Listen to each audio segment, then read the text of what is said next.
اور مجھ سے گارنٹی لے لو جنت کی.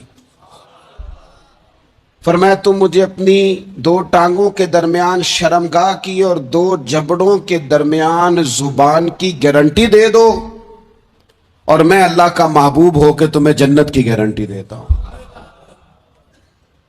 پہلی بات نجات کے لیے نبی پاک علیہ السلام نے یہ ارشاد فرمائی کہ اپنی زبان کو اپنے قابو میں کر، اس پر کنٹرول کر. اور دوسرا فرمایا تیرا گھر تیرے لیے کافی ہے، ادھر ادھر بلا وجہ نہ گھوما کر، بغیر سبب کے بہت ساری مجالس میں نہ جایا کر. ضرورت کے لیے جائیں، خیر پانے کے لیے جائیں، اچھے ارادوں سے سفر کریں. گئے ہمارے صوفیاء علماء دور دراز کے سفر کیے محدثین نے، کس لیے؟ حضور کی احادیث کو جمع کرنے کے لیے، نبی پاک علیہ الصلوۃ والسلام کے فیضان سے حصہ پانے کے لیے. لیکن فرمایا ادھر ادھر نہ. کچھ لوگوں کو بڑا شوق ہوتا ہے، اس مجلس میں بھی جائیں گے، اس محفل میں بھی جائیں گے، اس کی بھی سنیں گے، اس کی بھی سنیں گے. نتیجہ یہ رہے گا کہ بے یقین ہو جائیں گے. اپنے گھر سے نکلیں گے، گھر گھر پھریں گے، کسی گھر کے نہیں رہیں گے.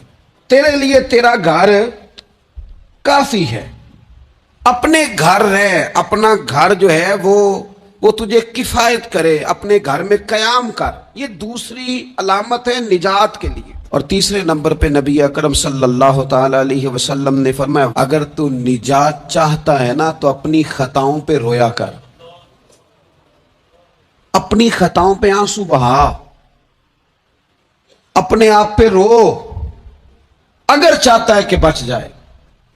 3 چیزیں نبی پاک علیہ الصلوۃ والسلام نے بیان فرمائی. زبان کو قابو میں کرو، اپنے گھر میں قیام کرو، اور فرمایا کہ تم اپنی خطاؤں پہ رویا کرو. یہ 3 اگر چیزیں تمہیں میسر آتی ہیں تو پھر رسول پاک علیہ السلام کی زبان فیض حق کے ترجمان سے گارنٹی مل رہی ہے کہ اللہ اس بندے کو نجات عطا فرمائے گا. بہت شوق ہے لوگوں کو باتیں کرنے کا، بڑی باتیں، اوئے ہوئے. جو بات بڑے مختصر لفظوں میں 2 جملوں میں بیان ہو سکتی ہے اس کے پیچھے اتنی لمبی تمہید باندھیں گے کہ اصل بات ہی رہ جائے گی بیچ میں سے.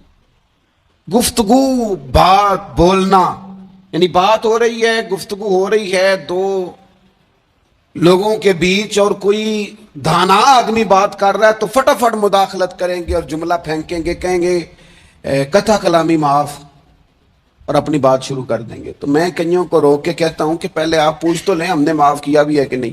بہت باتیں کرتے ہیں بعض لوگ، بہت باتیں کرتے ہیں، اور دنیا میں جو زیادہ خطائیں ہوتی ہیں وہ زبان کی وجہ سے ہوتی ہیں.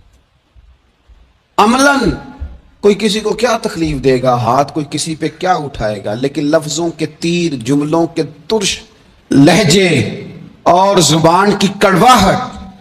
حضرت عثمان غنی رضی اللہ تعالیٰ عنہ فرمایا کرتے تھے کہ زبان تو روح کو گھائل کر جاتی ہے، بندے کو اندر سے توڑ کے رکھ دیتی ہے یہ زبان. بہت سارے لوگ تھے انہوں نے بہت سارے جملے زندگی میں بولے، میں یقین سے کہتا ہوں کہ انہیں بھی پچھتاوا ہوا کہ یار مجھے یہ والا لفظ نہیں کہنا چاہیے تھا، لیکن کاش یہ بعد میں پچھتانے سے پہلے آپ سوچ لیتے.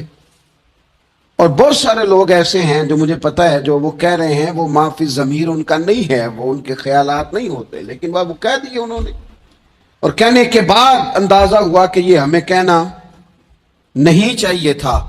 دوسرا ارشاد فرمایا کہ تو اس طرح کر، اپنے گھر کو نہ لازم پکڑ لے، تیرا گھر تیرے لیے بہتر ہے، تیرا گھر تیرے لیے کفایت کرنے والا ہے.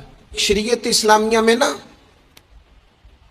رہبانیت منع ہے، سارے حقوق چھوڑ کے بندہ گھر میں بیٹھ جائے، اجرے میں بیٹھ جائے، یہ منع ہے. لیکن کچھ دیر کے لیے وَتَبَتَّلْ إِلَيْهِ تَبْتِيلًا، سب سے کٹ کر اللہ کے ساتھ جڑ جاؤ.